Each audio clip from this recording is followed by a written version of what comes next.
Let me see. Hold on. The Tracy McGrady choke list. Whoa. Game 1. 2 for 6 in the fourth quarter.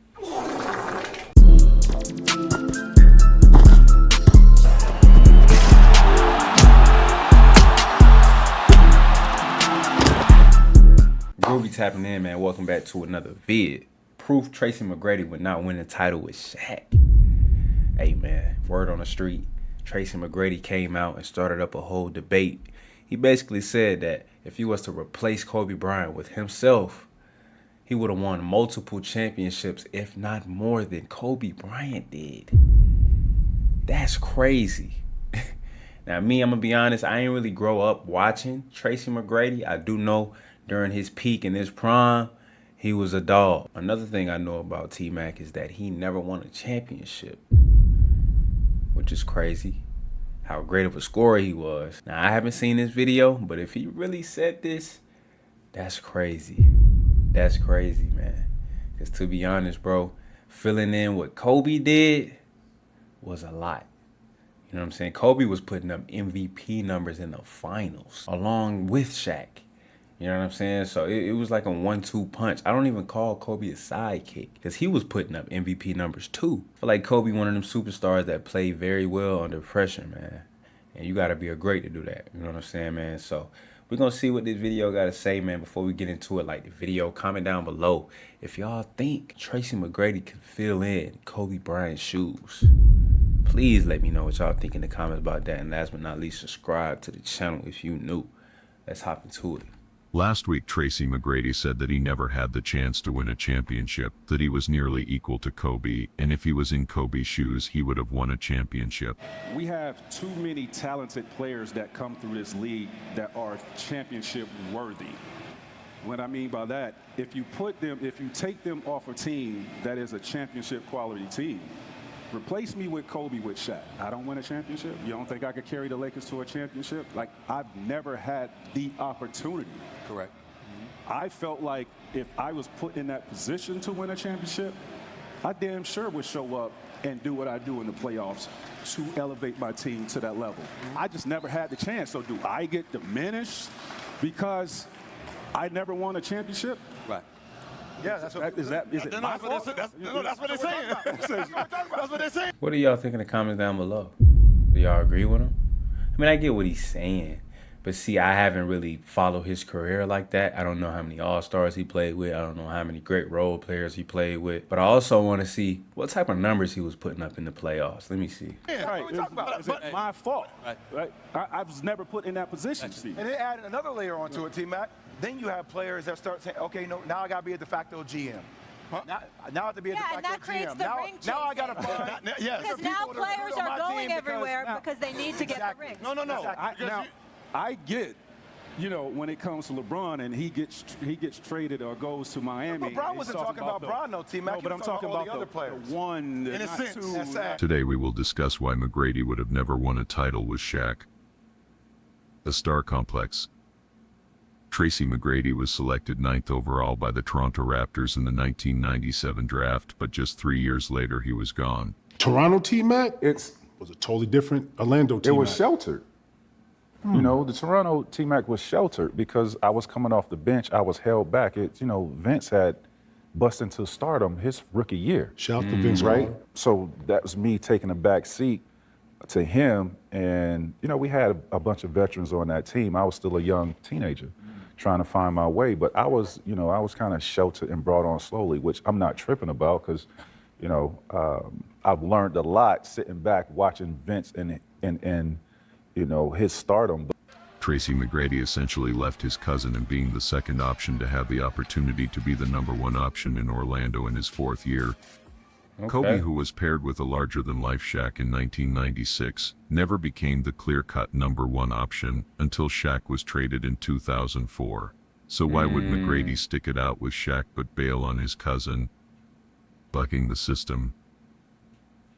You know what, man? It was so much bullshit going on that last year in Toronto, within internally with Butch and all the outside shit. I couldn't stay there, bro. I had to get out. You know what I'm saying? It had nothing to do with Vince. It had nothing to do with, it was just so much internal bullshit. And then Toronto was also competing with Orlando. You know, I'm from there. You know what I'm saying? So my childhood was cool for a couple years, but give me some help in there. I want to start winning. They did a great job of drafting our first year there. We got Mike Miller. Trade away Mike Miller for whatever reason. I don't know. Brought in Drew Gooden. We had Gordon Gierachek. At that time, Mike would have been a better fit because he helps me spread the floor. And bringing in 2 rookies, it was tough. I needed much more experience at that time, and they traded that away, so I got frustrated. I just knew if I had a healthy G. Hill, myself, G. Hill, and Mike Miller, that trio right there, there's no doubt in my mind I would have played for a championship. Some of that situation. Y'all, man, what y'all think about that, man? Mike Miller, Tracy McGrady, and Grant Hill. Y'all think that's a championship-worthy team? Y'all let me know in the comments down below, man. But I'm going to be honest, I don't know what the hell the GM was doing. I don't know why they traded away Mike Miller, man. Hell of a shooter, and he right. Definitely could have helped space the floor, give him room to operate and create for himself and his teammates. I was kind of so what the hell was the GM doing? You know, not having a franchise, the organization protected me from everything that was said about me in the media. It was, you know, nobody really came out and really told the truth of some of the things that was said. Just like the time when I had my surgery, you know, I notified the team, but in the media, they said I never said anything to the team. And I was like, you know, just stuff like that, man, little things, but, you know. Unfortunately, everywhere McGrady has gone, there has been problems. In Toronto, he couldn't go exist with Vince and had problems with Coach Carter. In Orlando, he constantly complained of not having good teammates. In Houston, he couldn't trust the organization, also thought he shouldn't have to share the top spot with Yao Ming. Kobe was able to endure coming off the bench, beef with Shaq, full seasons playing with role players, accusations, a media that turned on him, and one of the most demanding coaches in Phil Jackson. Defense. Defensively. Absolutely. We've got away from being, you know, our identity for the last couple of years was we were a great defensive team. I don't know if we can say that, you know, about our team right now. Damn. Tracy has to step it up on defense too. He's very inconsistent on defense, so he has to get better. I'm sure he'll get better with his knee, getting more healthy. This was the best I've seen him today, you know. But it's going to start with Tracy. It's going to start with guys like Michael Jordan, and Kobe's, and LeBron's. And when I was in Sacramento, it started with me, you know. And we'll start with your leaders. It's going to start with him, and also Yao, and then it filters down. Then it filters down to the other. Here is former Defensive Player of the Year Ron Artest calling out McGrady Calling for him inconsistent out. defense. We've never heard anybody call out Kobe for defense. Damn, I ain't gonna lie, that's crazy, bro. And you know, Ron Artest, he the type of guy, he don't care, he gonna keep it real with you. Kobe played defense, bro. Like, can you really fill in his shoes, though, T-Mac? You ain't even played D. This is Ron Artest saying you ain't even play defense. You the leader on the team. You throwing your teammates under the bus. You call the other people out, but you can't even slide your feet and spread your hands out and play D. What the hell going on? That's crazy. I don't think I've ever heard a teammate just outright called you out in front of the media like that, bro. That's tough, bro. Damn. The ringless idiots in the media think scoring 30 will get you a title and never consider the impact of defense. Kobe has 12 All-NBA selections and McGrady had 0. Damn. Kobe had 12 all-defensive selections and McGrady had 0? T-Mac, defense wins championships, dog. 0? Dog, you like 6'7", 6'8", with a probably 6'11" wingspan. Why you ain't never touched no all-defensive teams? Hell nah, dog. If you can't play defense, you cannot win championships, dog. You can't come out saying that, bro, if you know you can't play D. Kobe had a career defensive win share of 3.92 and McGrady was 3.08. Killer instinct. When I look at McGrady, it reminds me of why Michael Jordan is Michael Jordan, why Larry Bird was Larry Bird. It's not just talent. There's got to be a fire in the belly. There's got to be a competitive edge where you want to kill the guy across from you. And I've never played with Tracy. I've never had a conversation with him. but he's as talented as any player I've ever seen. But I don't think that fire ever manifested itself. Wow. I mean, it's interesting. Everyone knows about the 13 Damn. points in 33 seconds, but to win with Shaq, you had to be a killer almost every night.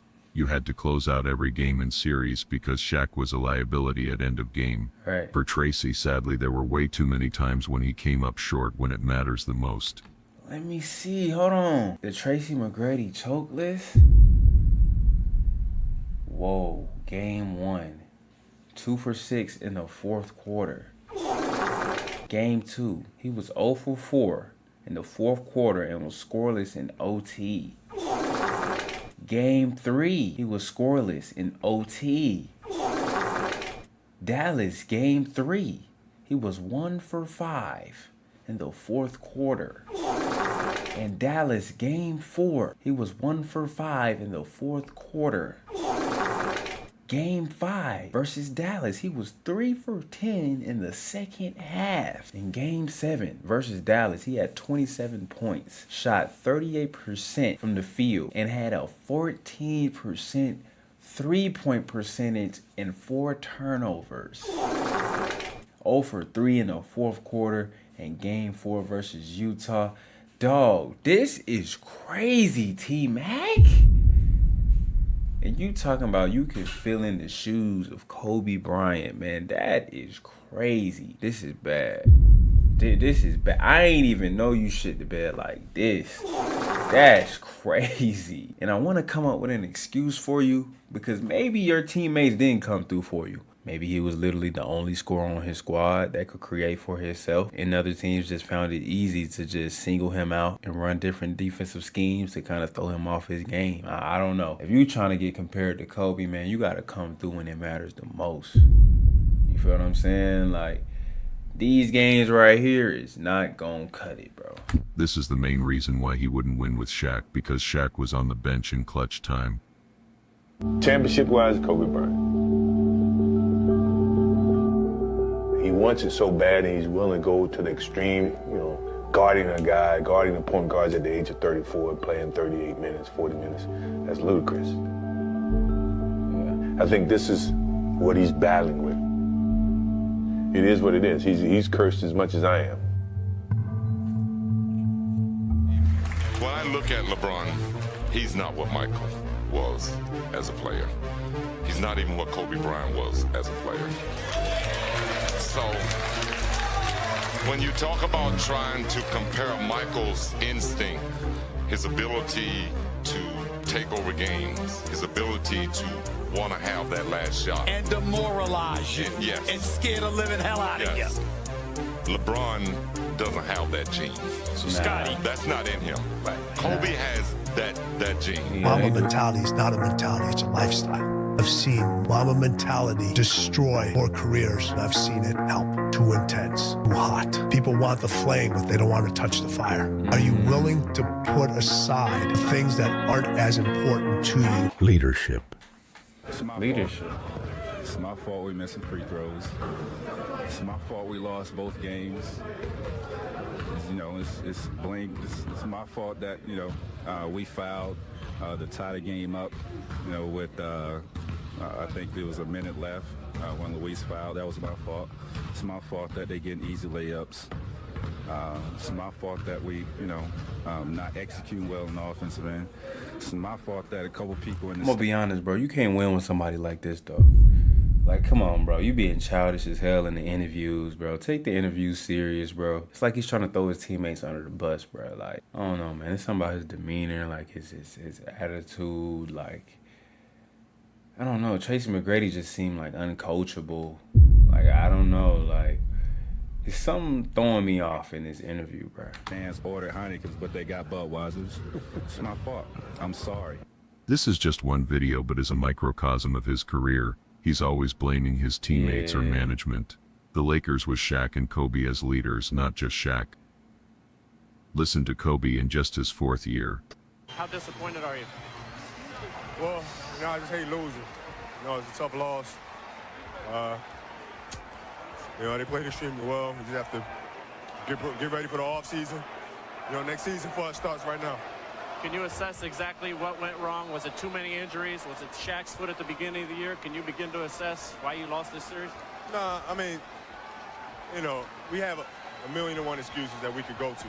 Fact of the matter is, we're not going to make any. They played better than we did in this series. We had our opportunities to win it. Didn't go for us. You know, so we just have to regroup. Like I said, next season starts right now, and you know, come back next season and play. Now look at that. That's great leadership right there. W response, bro. Held itself accountable. You know what I'm saying, man? Didn't make no excuses. On to the next season. Let's get better. That's the attitude you need to have as far as a leader. But Tracy McGrady, bro, like he's just too childish, uncoachable, arrogant. I don't know, cocky. I don't know, man. His character is not giving champion. You know what I'm saying? Like he don't just have that champion attitude, champion mentality. How much harder like will a you work Kobe in and this a offseason Jordan. now to get back to the championship? I push myself to exhaustion. Kobe, we thank you for your time.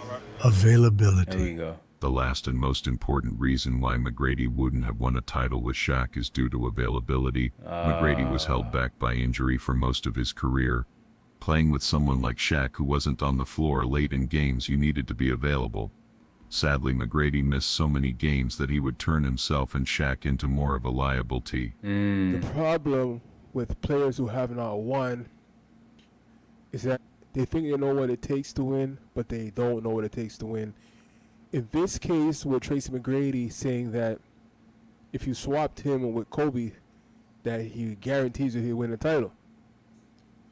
Right? But I'm not a player in the NBA, but I know for a fact that it just doesn't take scoring 30 points a game on a team that has no other options or limited options to win.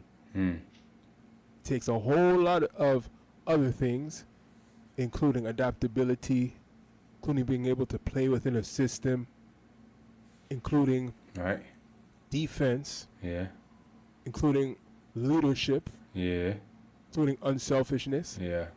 And unfortunately, these things that I just mentioned, you know, have not been a great part of McGrady's career. It also includes availability. Right, seeing how McGrady did not play in 30% of his games. Damn. I ain't gonna lie, bro. You was injury prone too? Hell nah, dog. Your point is not valid, teammate. Straight up, bro. You probably was talented as hell.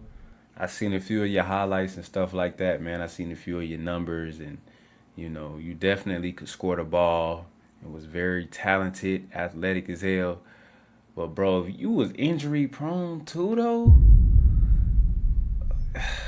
dawg, bro, hell nah, bro. That's the number one thing, availability, bro. If you not on the damn floor, how the hell you gonna win a championship? What the hell? Only missed 10% of his games, which is completely insane. Which is, you know, a big difference. Right, so for McGrady to say this just because he's able to score 30 a game, you know, in one season, I think is completely ludicrous. Okay, Kobe Bryant was lights out on defense, and there's not only one side of the ball. 12 all-defensive teams, which is the record. That's what this guy has. Wow. And you somehow believe that you can step into his shoes when you have zero. Damn. Right? I know you look at Kobe and you think that Kobe's just a scorer. But it's not that only. It's not that only at all. Damn. Also closing out games. Right, we have one highlight of McGrady closing out games, but other than that, he's been unable to close out games and unable to close out series. Damn. Right, one time he was up 2-0 on the Mavs. They stormed back. Damn. They beat him. He was up, 2-1? He was up 3-1 on the Pistons with Orlando. They stormed back. They beat him. Damn. He was up 2-1 on the Utah Jazz. They stormed back. They beat him. Okay? So, you know, this is not a guy who has shown a killer instinct. Damn. So him just saying all of this is really just him saying all of this. Right? And him and other guys should give respect where it's due. Kobe was in the gym hours on hours. He sacrificed to be who he is. Right. Right. McGrady himself said that because of talent, he did not sacrifice. He did not practice as much as he could have. Kobe practiced 10,000 times more than he should have. 10,000 times more. Wait, hold on, gang. T-Mac, you won that practice? Because of talent, he did not sacrifice. He did not practice as much as. So you weren't even in the gym for real? See, nah. Hell nah. Man, you can't fill in Kobe Bryant's shoes, man. This is the end of the discussion, man. T-Mac, man, what the hell is you talking about, man? I'm gonna be honest, bro. I'm not even finna do no deep dive and put no energy into this debate right here, bro. You cannot fill in Kobe Bryant's shoes. For one, you don't have that killer instinct, bro. You was choking bad in the playoffs and bad in crunch time. You know what I'm saying? You was shit in the bed. Two, you don't hold yourself accountable. You always throwing your teammates underneath the bus, bro. Like, you seem childish and uncoachable. As a leader, bro, you can't win no championship like that. So that's two. And then the third one, bro, nigga, you don't even practice for real.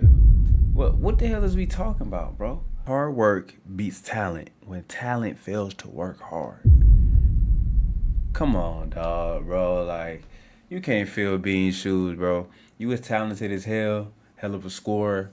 You know what I'm saying? Did your thing in the league, man. But to be dissing Bean like that, man, knowing damn well if he was still here, you would not have said nothing like that. It's crazy. That's crazy, man. But shout out T-Mac, man. But you not Kobe, bro. But anyways, if y'all like the reaction, man, hit the like button, man. Comment down below any videos y'all want me to check out next. And last but not least, subscribe to the channel if you new. Groovy signing out.